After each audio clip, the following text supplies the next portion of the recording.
The Cincinnati Bengals finally got a convincing home win. Let's break down everything that went down at Paycor on Sunday.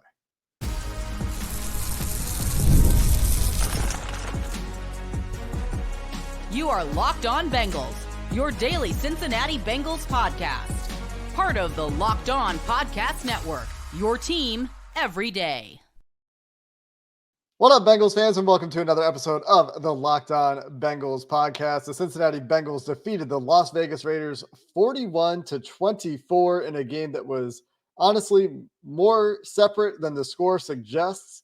I'm Jake Liscow from the Locked On Bengals podcast, along with James Rapien from the Locked On Bengals podcast. We are part of the Locked On Podcast Network, covering your team every day. We'll be ready to talk about the trade deadline here on Locked On Bengals soon enough, but first we've got to talk about the Bengals getting to 4-5 in their first home victory of the year. And James, what did they do?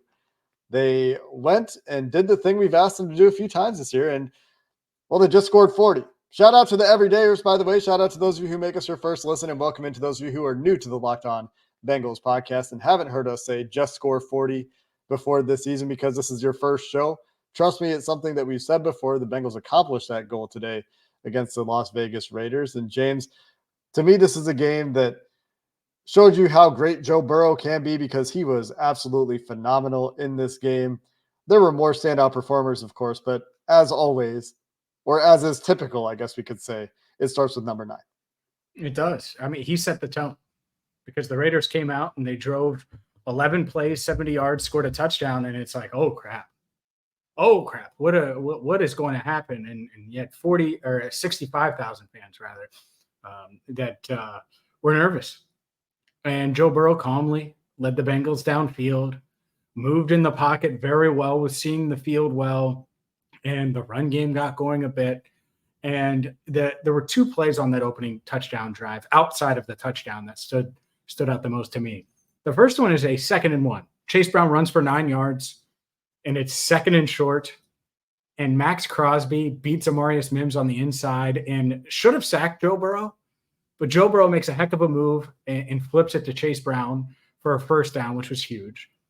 And then the Bengals face a 4th and 3 at the 20, and they decide to go for it, which is a bit risky considering everything that goes into that. And guess what? They get it because Joe Burrow is able to step up and find Tanner Hudson for an 11-yard gain. So those 2 plays to me were just foreshadowing what we saw from Joe Burrow, where he started this game 15 of 15 for 104 yards and a touchdown. At one point, he was 22 of 27 for 177 yards and 3 touchdowns. That's when the Bengals took a 31-10 lead, taking command of the game in the third quarter. He was lights out. He was insane. And yet, I think a lot of people have seen by now Joe Burrow was also pissed off after the game. He was not happy, which is not what I thought I would see, especially considering at one point he was 22 of 27 and he did end up tying a career high 5 touchdown passes. I think there is, I guess that's emblematic of his perfectionism and his strive to be perfect, something that he's talked about this year. There were mistakes. It wasn't a perfect day on offense. The third quarter, the beginning of the fourth quarter, I should say the late third quarter, the beginning of the fourth quarter, weren't inspired. They started the third quarter with a touchdown, but then they had 4 drives in the middle there that were, I think, a total of 16 plays for 33 yards. They had the pick 6 mixed in there. They had a drop from Jamar Chase or 2 mixed in there, one of which was on Joe Burrow's best vertical pass of the game, a go ball to Jamar Chase. It dropped in the breadbasket, and Jamar, I guess, Joe Goodberry tweeted 2 late hands. You've heard of late hands, and that was a 2 late hands play for Jamar Chase, trying to cradle it mostly with one hand, realized, I think, a little bit too late that he could have gotten his second hand to the ball. And around that time was when Burrow looked visibly annoyed on the field. He also took the extra hit for Max Crosby in this game, but he played at a really high level. And that's, I think, a bigger takeaway. It's important to understand that Joe Burrow is going to hold himself to a high standard. And as he said after the game, it would be folly to only focus on the good and to totally ignore the bad. And so he's going to make sure that he's aware of the things that went wrong so they can improve on those in the future. One repeated mistake, for example, is going to a play too many times. A pick 6 is going to that play too many times. Another one is just getting the play calls and substitutions too late in critical moments, and that leads to a delay of game down on the 1 or 2 yard line. And so like there's things like that Joe Burrow is thinking like, we need to iron these bits out. We can't have these mistakes. We especially can't have these mistakes in crucial moments or in crucial parts of the field. And in this game, there was enough of a cushion that they didn't end up mattering all that much.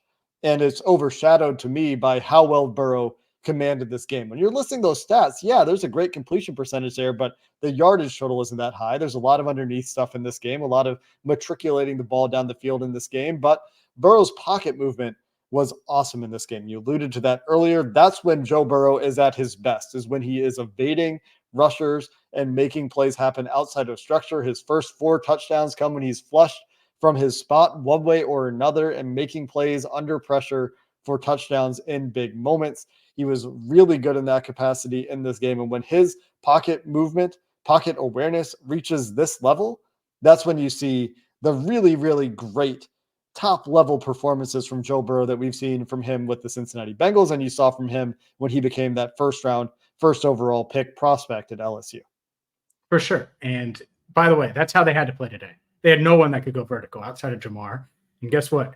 Teams want to take that away. So we knew that coming in, right? It would be at least the moment inactives came out, Jake, even though we kind of knew that before. And we'll get to Germaine Burton coming up, but that's how they had to play. And that's why when people say, oh, well, they're 3-5, they're done. Sell, trade everybody, do this, do that. 9 exists. And in number 9, there's maybe one guy on the planet like number 9, and he's not playing like Joe right now. So when that's the case, it's really tough to say, all right, sell. And he's got to do that again 96, 98-ish hours from now as we record this. He's got to play at a really, really high level again.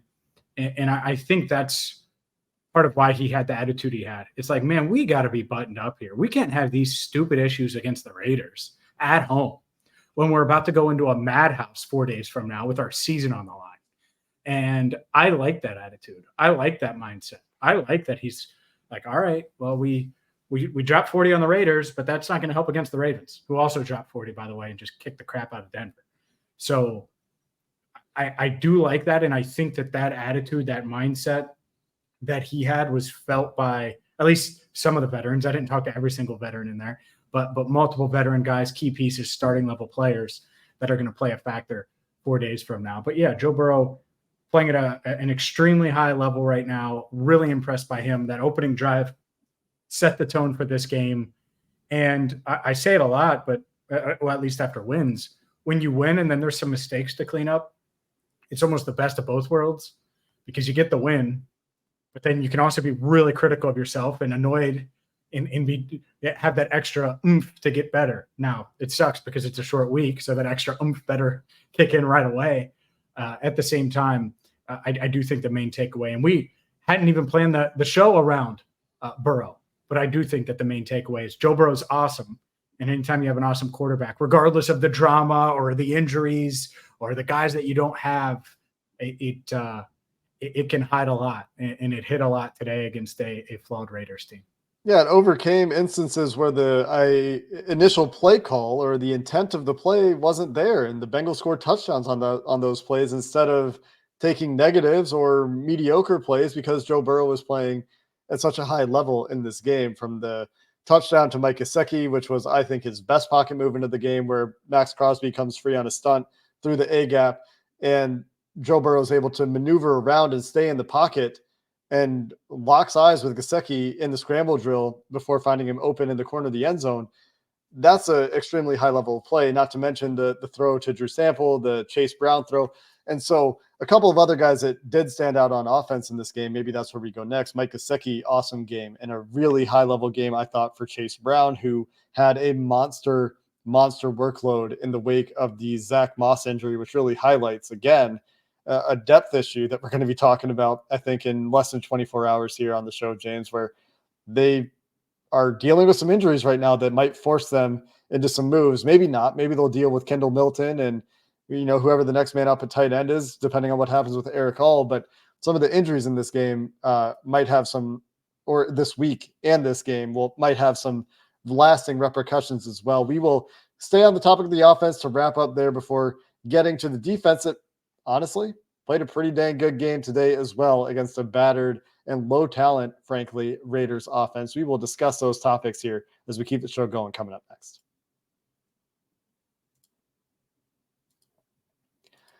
This episode of Locked On Bengals is sponsored by Robinhood. With Robinhood Gold, you don't need a silver spoon to eat up the financial favors of the 1%.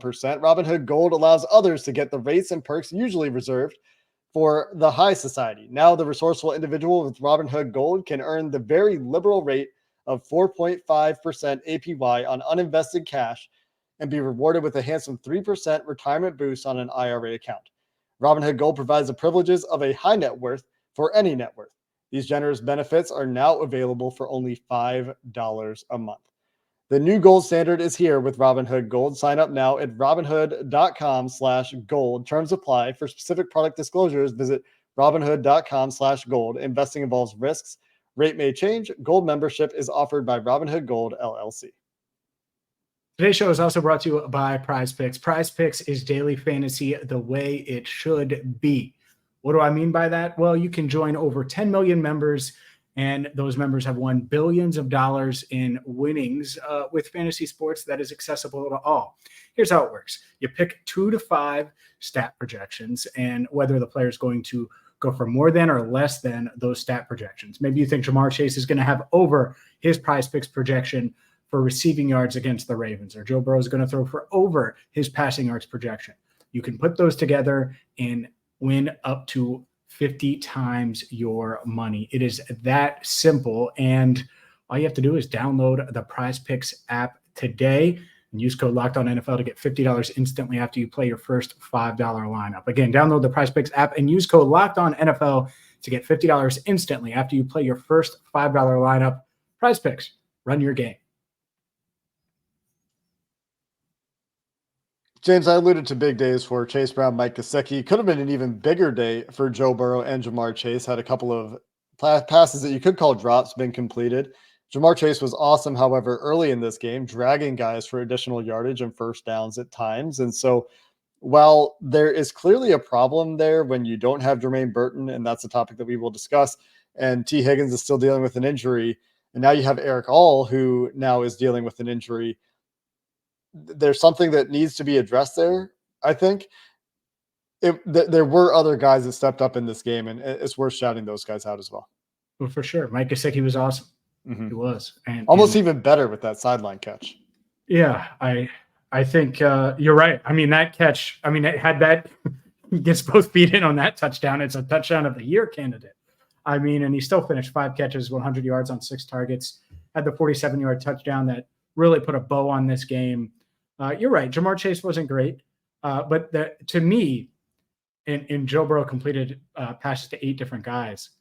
Gesicki was the big play guy, making a few splash plays in important moments. He had a 24-yard catch that really jump-started one of their touchdown drives where they were taking command of the game. Chase Brown obviously had the touchdown through the air, 5 catches, 5 targets, which is huge with Zach Moss out, because Zach Moss is the guy that you really trusted his hands to run routes and all of those things. So for Chase Brown to not only do that, but also run for a career high 120 yards, average 4.4 yards a carry. And that average was a bit higher when it wasn't obvious that they were going to run the ball late. Had a couple explosive runs, including a 21-yarder. I thought that combo, Burrow to Brown early, Burrow to Gesicki late, those 2 guys, Brown and Gesicki, it's what you needed, because the Raiders came into this saying, all right, we're not going to let Jamar Chase beat us. Fine. Who else is going to do it? Well, it was Mike Gesicki and Chase Brown. I do think they will need more than this next week. I think that is obvious to anybody watching, anybody who knows the difference 4 days, between next NFL week. Yeah, technically it's later this week. You're right. But the Ravens and the Raiders, despite the Raiders beating the Ravens, are galaxies different as quality of football team. And so while I appreciate the offensive output in this game, taking advantage of a few short fields too, by the way, to get to 41 points and just score 40, it will need to be better next week. And I think they can take advantage of the Baltimore passing defense, which has certainly been faulty this year. I worry about the injury to Eric All. If that is, as Zach Taylor was worried about it, didn't have full information, was seen after the game in the locker room by you and others, James, limping without a brace. But if that, as it was a non-contact injury, is an injury to something around that knee, and he's going to miss time, that really hampers this offense that has come to have a lot of two tight end stuff in the works. They're getting the ball downfield to Eric All last week and this week as well. His role was expanding. Clearly, there was a lot of trust in him from the coaching staff and from the players on offense. I do worry about the impact of that injury. But if you get Orlando Brown back next week and you get T. Higgins back next week, big ifs at this point on Sunday, those would help a lot, obviously. But like, they tried Tanner Hudson in the Eric All motion on the run play they like, where Eric All motions behind the formation and is making a block as essentially as soon as the ball is snapped coming off that motion. Didn't go very well for Tanner Hudson. Those are different kinds of players in terms of what you can ask them to do. And the versatility, I worry they will miss with Eric All, that they've come to really grow with and customize the offense around a little bit this year. It would be huge if they didn't have him.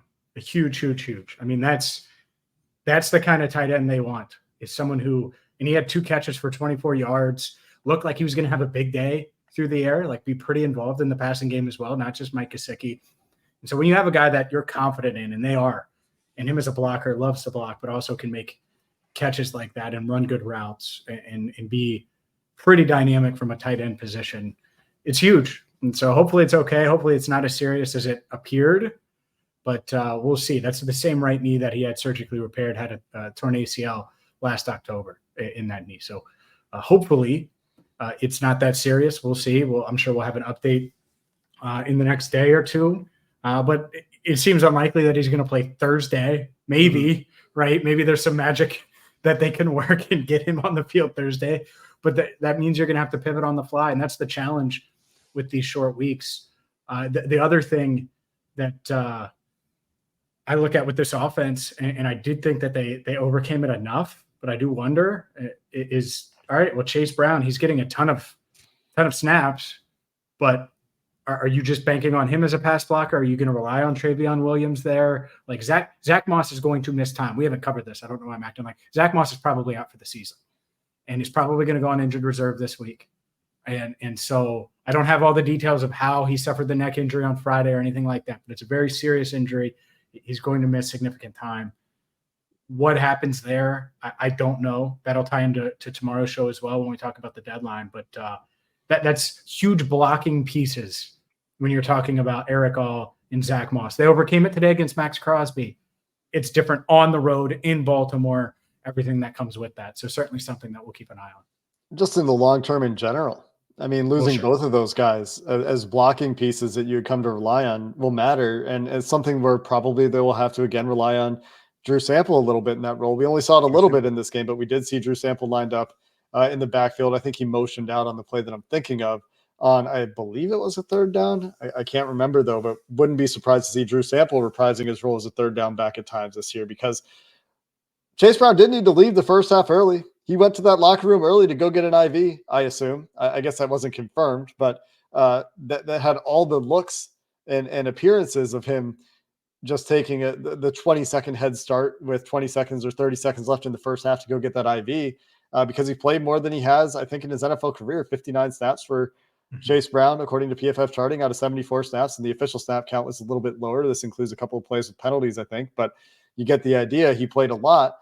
The other thing I want to credit the Bengals offense here for, James, before we transition to Trey Hendrickson leading that Bengals defense, with some others also standing out on that defensive side of the ball, I want to credit them for overcoming the late week game plan change that was reported around Jermaine Burton. Paul Dehner Jr. had some reporting on this. We'll talk about it toward the end of the show as well. The shift in the game plan there. I think Zach Taylor even acknowledged it after the game.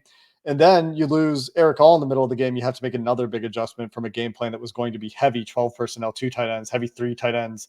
And so they managed to put up 41 without all the players they were missing and hold up against Max Crosby, I think, pretty well for the most part, considering the quality of player he is. And they did that while missing players and having to make major offensive game plan adjustments. And a lot of that credit to me going back to the beginning of the show, goes to Joe Burrow and his ability to make plays. Yep, I agree. And I think that's the segue. Sorry, Trey Hendrickson. We're going to push you a few more minutes, and we'll talk about Germaine Burton, and then we'll get to the defense. I promise. But I think people want to hear about the Jermaine Burton stuff and why they had to scramble. So we can discuss that a little bit coming up next. Time is our most precious commodity. So don't waste it scrolling through the same mind-numbing content for hours and hours. How can you spend time wisely to improve yourself? Our sponsor, Hillsdale College, is offering more than 40 free, that's right, free online courses that include Constitution 101, The Great American Story, A Land of Hope, and a brand new class called The Rise and Fall of the Roman Republic. All of Hillsdale's courses are self-paced so that you can start whenever, tune in wherever. You can go deeper with readings, quizzes, discussions, or just enjoy the lectures. Go right now to hillsdale.edu/lockedon to enroll. That's hillsdale.edu/lockedon. There's no cost. It's easy to get started. hillsdale.edu/lockedon. This episode of Locked On Bengals is also sponsored by FanDuel, America's #1 sportsbook, and they're there for you to start tackling the NFL action this year. Right now, new customers, when you bet $5, you will get $150 in bonus bets if you win.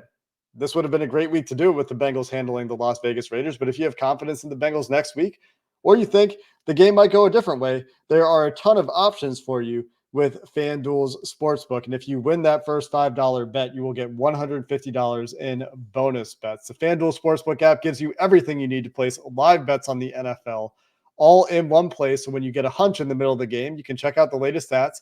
You have live play-by-play and so much more information in the same place where you place your bets. You can check it out right now to get started at FanDuel.com to join today. And again, you'll get the $150 in bonus bets if you win your first $5 bet.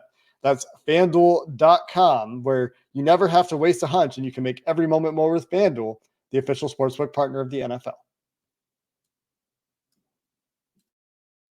All right, Jake, let's get to Jermaine Burton. People upset, probably angry when they saw that Jermaine Burton was inactive on Sunday. And I get it. He's a big part of the game plan. I would have fired him up in fantasy leagues this week if you had him in these deep leagues or daily leagues, or I would have planned to.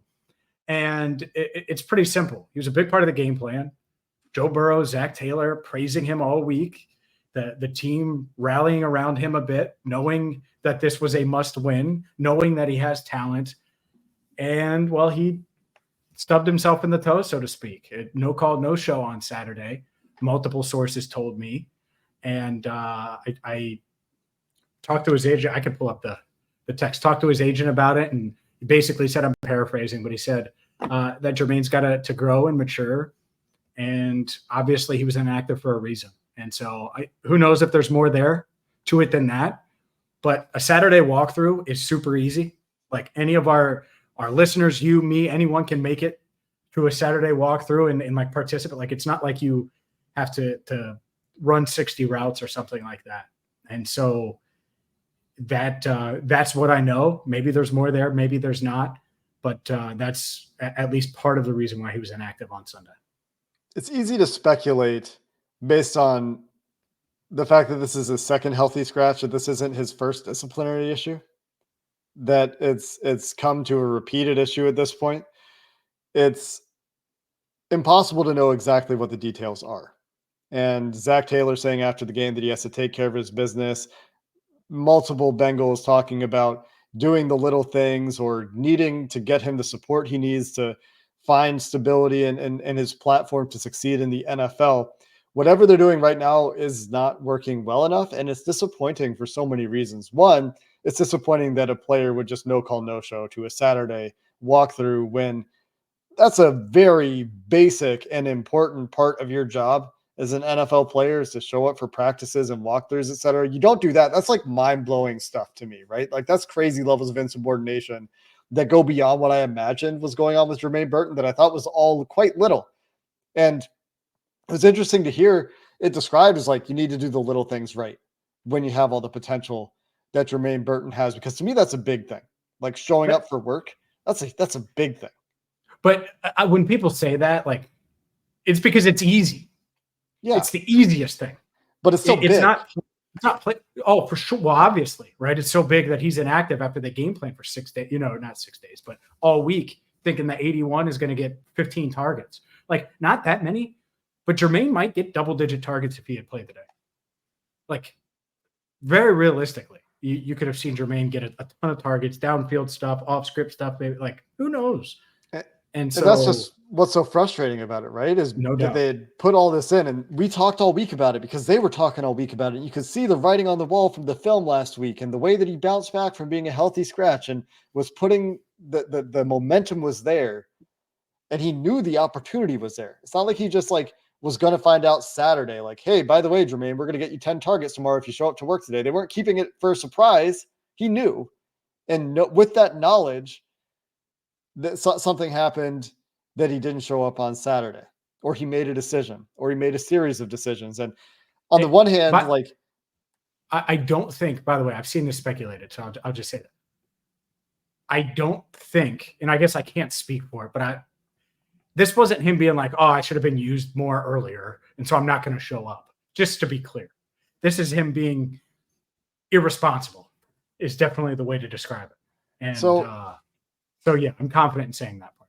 So whether it's, you're upset with the player himself, you're upset with whatever choices they've made from trying to get him the support structures he needs that aren't clearly doing enough. There's plenty of blame to go around here, but it's disappointing no matter which way you look at it, no matter what your perspective is, that we did not get to see what they had planned for Jermaine Burton in this game. I think there was every intention, obviously, telegraphed, admitted, for Jermaine Burton to be a big part of this week's game. And it's frustrating that we didn't get to see it. Luckily, they still won in fairly convincing fashion. So we're not, starting fires or anything about it. But it's disappointing no matter what your perspective is. And it's, again, I think when we were talking about this before we started recording in the lead up to the show, part of my frustration was like, this is just crazier than I could have thought. Just not showing up on a Saturday before an NFL game when the week went the way it went for you. Yeah, I hope it gets straightened out. I hope he gets straightened out because the future could still be bright. It's not like he was 10 minutes late. Yeah. You know what I'm saying? Like, that would be a little thing to me, right? Like, it's still big, but more understandable. That's what was in my head when I was like, yeah, there are disciplinary issues. Okay, he's like 5-10 minutes late here and there. And by the way, we're talking about Zach Taylor here.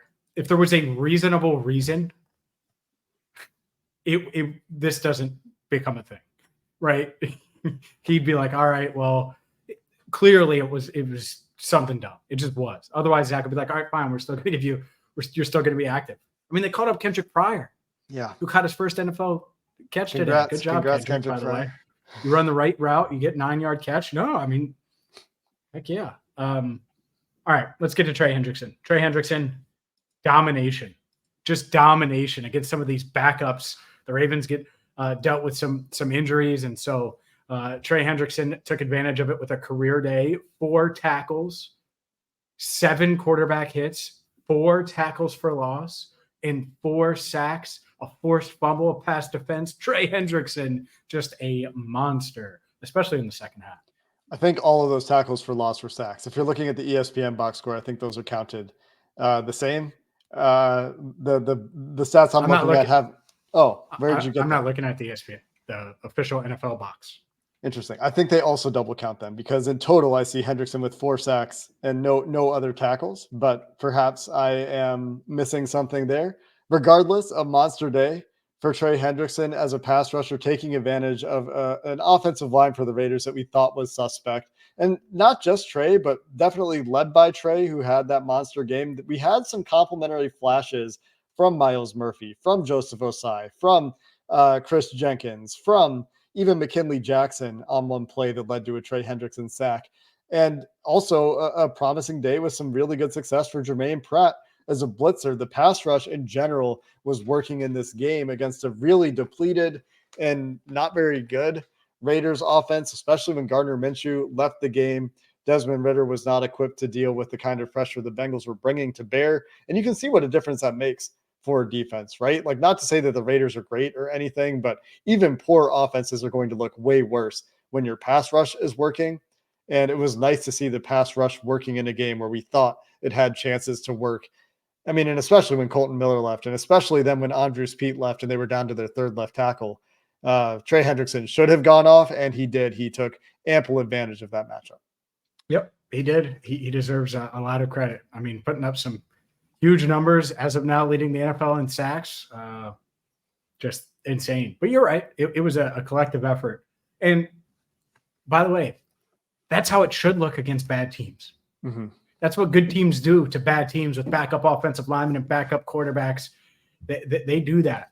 And they get pressure and they make plays and they force turnovers and they take advantage of the fumble in the backfield. And so that part has to continue where you're being disruptive and you're forcing those things because it's going to get harder. But it's a heck of a day today, Jake. My first time recording, if you're watching on YouTube, with Paycor Stadium in the backfield this year, including preseason, but they actually won.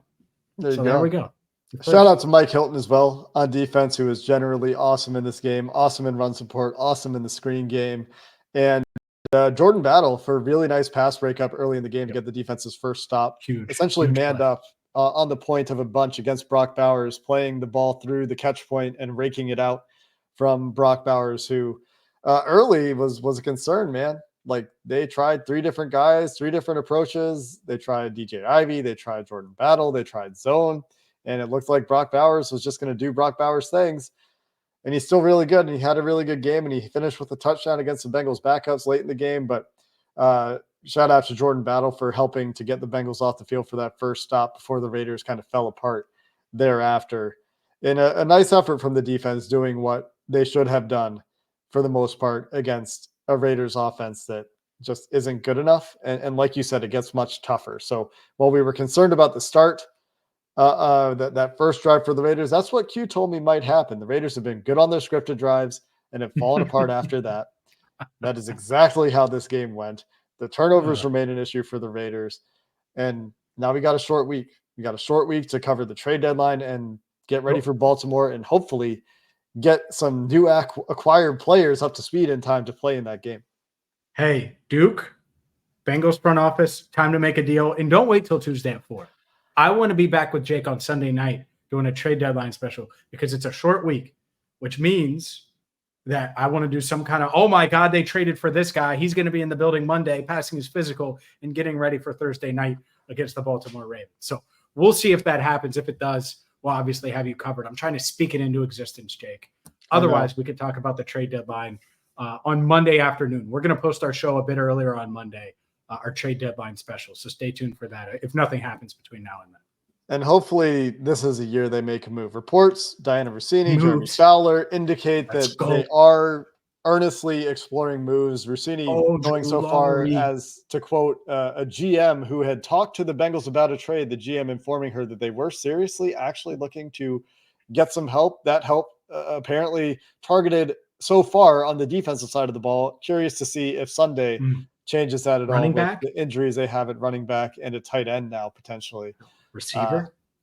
You could talk about a lot of different positions for this team. We will on the show. Help. And we will get to that in our next episode, as James is alluding to, when we talk about the trade deadline in fuller depth. Until then, thanks for listening to this episode of the Locked On Bengals podcast. Hoo day, and have a good one.